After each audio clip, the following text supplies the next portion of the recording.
electrónico de tu ferretería preferida, porque con Eagle todo funciona. Don Tomás Fonseca, don Cristian Mora, ¿así? ¿De primera? De primera intención, de pechito, mata y pum, toca, como los tocadores aquí, ¿ah? Bueno, es que Monte y Tomás, estamos hablando de ritmo internacional. Y el ritmo internacional se juega así. Un buen ejemplo fue el gol de ayer de Manfred Ugalde. La pega de seguido. O sea, él acomoda el cuerpo, visualiza el marco, pero él no la detiene y remata. Que sería quizás lo normal que vemos en Campeonato Nacional. ¿Qué tal? Buenas tardes. Monte, tocador de tobillos era yo. ¿Sí? Sí. ¿Te gusta el tema, verdad? Sí, me gusta porque es muy futbolero.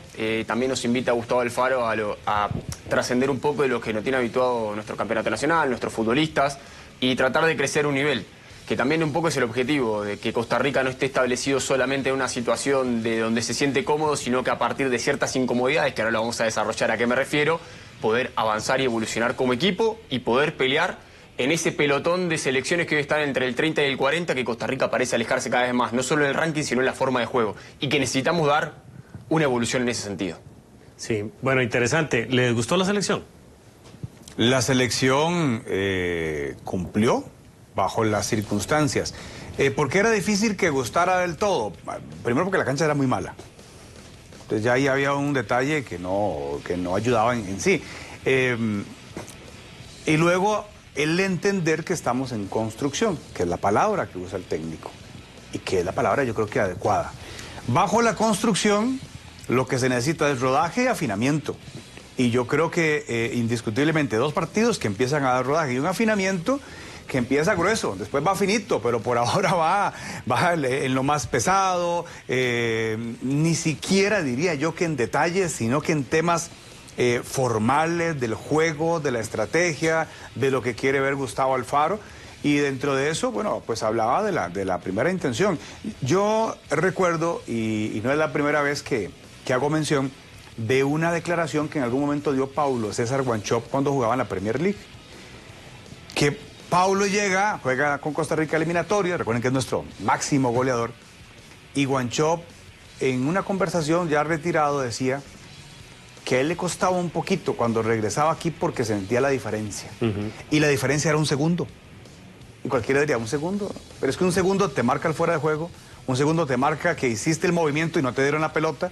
Ese segundo tenía de atraso el fútbol de Costa Rica con respecto al movimiento que él hacía para recibir la pelota, para el pase largo, para lo que fuera.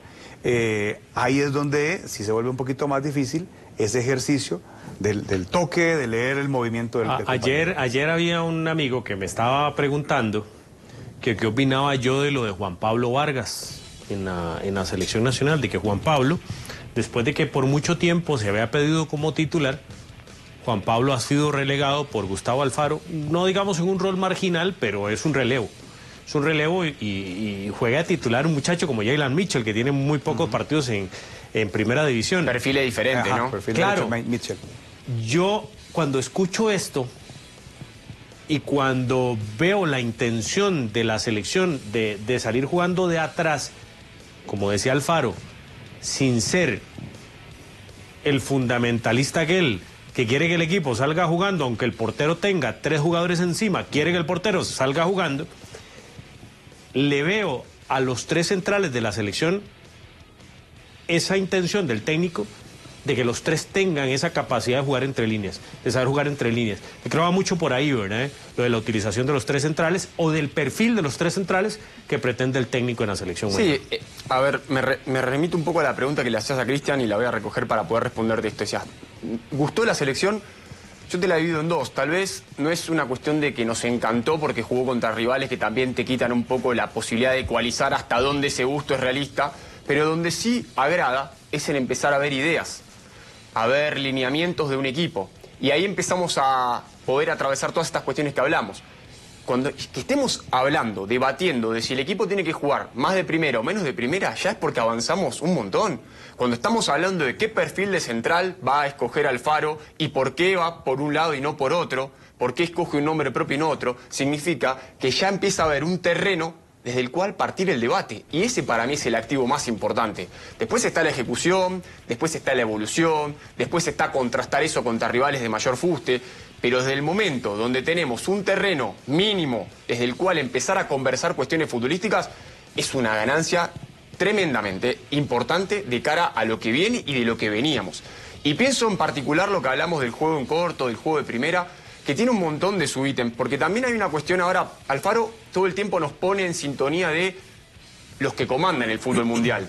Y hoy lo que está en boga es mucho del fútbol posicional.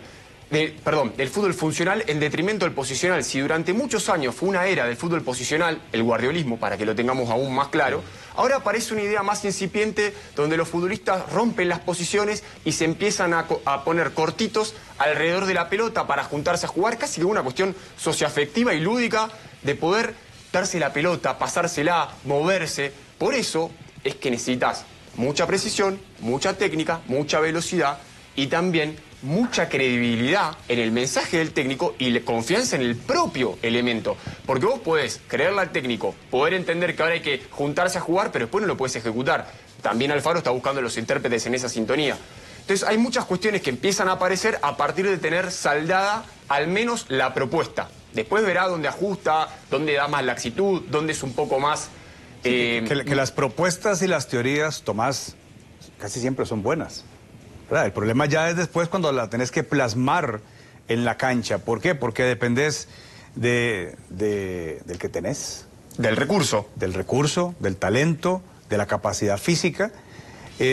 Ahora, dentro de ese mensaje de Alfaro, que yo creo que estaba muy claro, yo creo que va a costar, porque bien lo decía Cristian Oviedo, nuestro fútbol, nuestro campeonato, para irme por lo menos a lo que es el torneo local, que pues hay una cantidad importante de jugadores del torneo local, sí es muy pausado. Sí es muy pausado. Y estamos acostumbrados a que incluso los jugadores talentosos eran muy pausados. O sea, un Walter Centeno pausaba quizás más de la cuenta. Lo que pasa es que tenía mucho recurso técnico y al final la sabía hacer. Pero aguantamos mucho la pelota. Daba el ejemplo de la definición ayer de Manfred Ugalde. Cuesta encontrar un delantero que la pegue de primera. Normalmente se acomoda y se tira. Y ahí se perdió el segundo del cual hablaba. Y qué importante que es en esto de la ejecución de primera o en dos toques, el posicionamiento del cuerpo, los perfiles, el entender el juego, porque también para estar bien perfilado, bien parado y poder resolver de primera no solo tiene que ver con una cuestión de técnica, sino también de estar bien parado en la cancha y mucho de técnica individual en las piernas y mucho de técnica interpretativa. A eso tenés que anudarlo con el colectivo. Es decir, todo lo que estamos hablando de condiciones y requisitos y cualidades que tiene que tener un futbolista se tienen que concatenar con otros. Bueno, toda esa fórmula y esa receta es la que está tratando de buscar Alfaro. No es sencillo y por eso que estamos hablando de que esto es un proceso evolutivo que en algún momento va a avanzar casi que exponencialmente y nos vamos a ilusionar, después va a tener retrocesos, después va a ser un crecimiento aritmético. Acá, a mí lo que me agrada, más allá de la velocidad con la que vayamos creciendo, decreciendo, volviendo a avanzar, es que esto es fruto de la causalidad y no de la casualidad. Cuando rompimos esta idea de que todo sea casi que por el empuje, por las ganas, por lo emotivo, y empieza a haber causas y vemos los efectos, es lo que a mí me agrada. Que después puede pasar o no, también, pero por lo menos hay un sustrato. Y además el técnico de la selección tiene una problemática que no lo puede ejercitar mucho. De vuelta, acá se va a dar una excepción porque lo va a tener 40 días, pero no es lo habitual. Creo que el gran factor de convencimiento que provoca en las elecciones cuando el futbolista lo ejecuta y le sale. Hablaba en la nota Alfaro que Campbell le dijo, reunimos 22 pases y le hicimos un gol a San Cristóbal. Eso genera una pregnancia y una credibilidad para con el entrenador. Porque el entrenador puede decir una cosa, el futbolista puede ejecutarlo y no tiene réditos. Ahora, cuando el entrenador propone algo, el futbolista lo ejecuta y además eso encuentra frutos, ahí se hace un clic que después es muy difícil de despegar. El tipo, y se lo voy a decir así claramente ahora que lo veo, el tipo no vende humo. El tipo, si el equipo no juega bien, el tipo te lo dice en conferencia de prensa incluso. Y hasta públicamente. No me gusta. El tipo, si Campbell no le corre los 90 minutos, te lo dice en conferencia de prensa. Y yo creo que es muy claro también en el análisis para que nosotros tengamos los elementos para analizar lo que pasa con este jugador, lo que pasa con este jugador, lo que pasa con el funcionamiento del equipo, para tener claras las intenciones del entrenador. Veamos los números del equipo, y aquí lo van a observar ustedes, los números del equipo en los últimos 2 partidos, para también hablar un poco sobre lo de Patrick Sequeira. Esto es lo de Costa Rica en la doble fecha FIFA. La posesión de la pelota fue de 53%. En promedio para la selección nacional. Sí, ojo que no fue disparada, ¿verdad? Como no. quizás podríamos haber llegado a imaginar. Incluso me decía Andrés que contra Granada se pierde la posesión de la pelota. Sí. Que fue un detalle interesante. Lo que pasa es que en el segundo tiempo, ya con el resultado arriba, se cedió, venía del esfuerzo físico de hace 3 días, un día menos de recuperación, el terreno de juego, el horario. Fue casi como un juegue usted tranquilo. El tema, que ahí como para hacer alguna anotación negativa... Aquí está. Sí, el tema es como para hacer una anotación negativa, es que cuando vos le cedés la pelota al rival, muchas veces seguís controlando el partido. Creo que en algún pasaje del juego con Granada se le cedió la pelota, se le cedió la iniciativa y también el dominio del juego. De hecho, empezaron a desbordar por las bandas, Alfaro mete mano, mete a Calvo como lateral. Es decir, esa cuestión, administrar el juego, coqueteó con tener algún mayor riesgo. Y es un permiso que contra otros rivales no te puedes dar. Vos cedés la pelota para broquelarte atrás, hacer líneas cortas y estrechas, es parte del libreto. Ahora, si ese libreto empieza a encontrar fisuras, puedes atravesar una situación de zozobra mucho más pronunciada contra rivales de otro fuste.